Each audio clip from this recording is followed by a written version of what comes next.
Good morning, class. Today we will be talking about custom CSS. Greetings from New Orleans. First of all, I want you to go ahead and go to the class website, which is agarcia.myidtsa.net. When you go there, you will see the agenda for today. I want you guys to work on your class sites. And you guys are going to work on custom CSS. And we're going to talk a little bit about server error 500.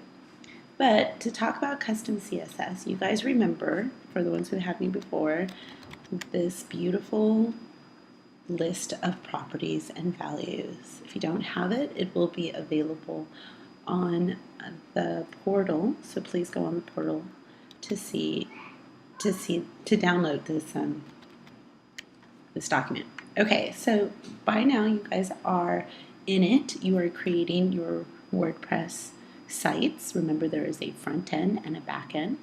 If you're looking at a front end and say you want to change something in your front end that you can't do by regular customize or the options that are given to you right here in your dashboard, you want to go in there. Well, this is one of the advantages of having a WordPress account that is paid for, the school pays for this one, is that you get to create custom CSS. So if you go to the back end and you go to Appearance and you go to Edit CSS, that is where you can customize the CSS. So if you click on that,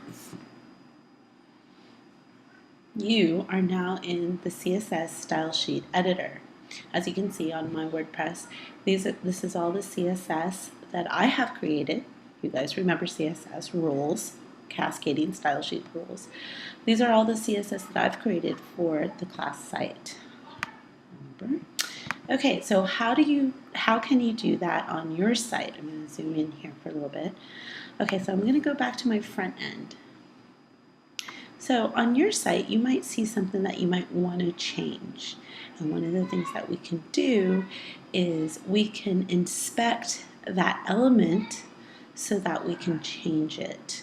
For instance, here in my widget area, maybe I want to change the color of this background right here, but there is no available option to do that.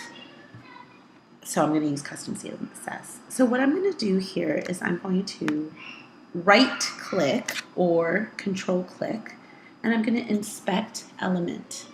Now, some of you might not see inspect element. If you do not see that, one of the things that you should do is go to your preferences. If you're on Firefox, you can go to your preferences, go to advanced, and it's here. I think Firefox already has it up. If you do not see it, let me see.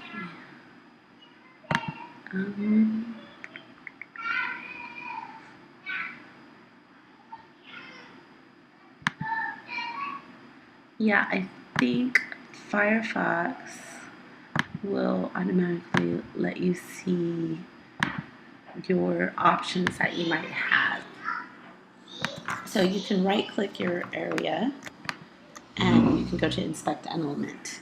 If you are in Safari, if you're in Safari and you're looking at it, you can right click and you can inspect element right here. If it does not pop up in Safari, that's where you can go to your preferences, and in preferences, or see, you're going to check that little tick box that says show develop menu in menu bar. That will, if you don't have it clicked, when you right click something, that option's not there. You see that? So I want that option there. So if I'm in Safari, I'm going to go to Safari preferences and show developed menu in menu bar. So that when I want to look at that element right here, this is an element, I want to see the HTML, I can now go to inspect element. That will pick up this bar down here. And notice how as my mouses over the HTML here, it shows, you can see, I can't move my mouse, but you can see on the right hand side that it highlights the element of that HTML. So see how I click that and that area was highlighted. I am looking for, okay, so here's this element. And let me see if I can zoom in here. Zoom in here now. So you can't really see it. I don't know if you can see it that close. So right here is the aside element. And if I want to create a custom CSS for this element right here, I need to make sure that the element is an aside element. And look at that, it has an ID name and a class name. So the ID name is Superpost. The class name is Widget, or it has two class names. It has Widget and Superpost.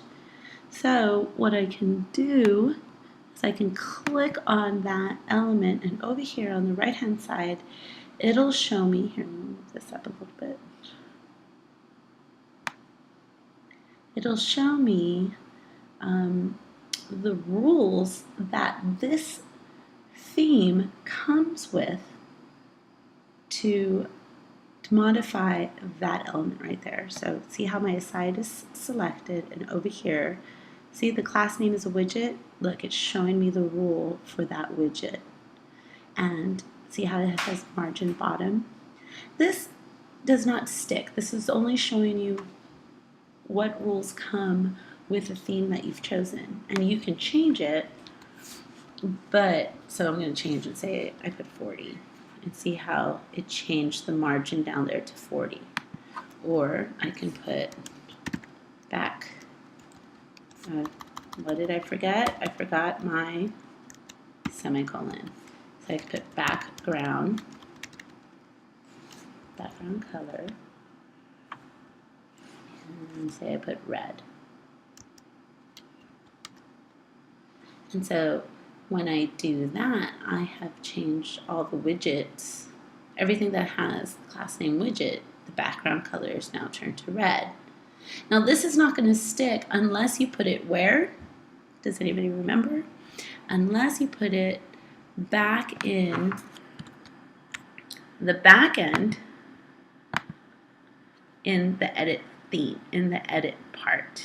If you come down to appearance, edit CSS, and you create your CSS here. This will change it completely. So let's go ahead and go back and let's take a look. Let's take a look at that. Let's see. So maybe I don't want all of my widget areas to be red. Or so maybe I want to give it a gray color. Okay, maybe not gray either. There we go, light blue. So this is the rule that I need to write. This will show you how it affects here. This will not be permanent unless you make it permanent. And it'll show you all the rules that go with that one. So to make it permanent, I'm going to write a rule that is class name widget dot widget semicolons margin bottom 40 background color light blue. So this is what I'm going to write in the back area. So I'm going to go back to this area. So I'm going to write that over here. Widget semicolons squiggly brackets, not semicolons, squiggly brackets. Margin, if I want to change the margin to 40 pixels, and if I want to change the background color to light blue. So, save my style sheet, and when I look in the front, all my widget areas will be blue. Let me zoom out a little bit. So that's how you can change individual portions of your widget, individual portions, elements, individual elements of your WordPress site. Now, if you don't grasp this right now, that's okay, but just know that is something possible. So I'm gonna, if you want to see another example, I would, again, just to go over the process, right-click the element that I might want to change. I'm going to go to Inspect Element, and it should open this up and see how it's highlighting the part. This is the H1. So if I want to change the H1 class, I can click that on, and over here on the right hand side it'll show me any H1. So here's the H1 that has a class name of widget title, and these are the rules. See how it's orange right there? See how it is right there? I can change the way that looks. This is the rule that I can change around, and just to see what it does, I can use this area. So I might want to say I wanted to change the background color to purple, right? So then that's what I would have to write in my CSS area. So what I can do is, you can select using Firefox but not in Safari. So this is what I want to write. So then I'm going to go back to my dashboard, and we'll close this out. I'm going to go ahead and go to Edit CSS, and write that here. Remember, open and close brackets. I'm going to go ahead and take this one out. I'm going to take this bottom margin. Okay, so save style sheet, and boom shakalaka. So if you want to mess around with that, you totally can. It's also in your reading assignment if you want to customizing our WordPress theme, page 150. Okay, guys? Good luck!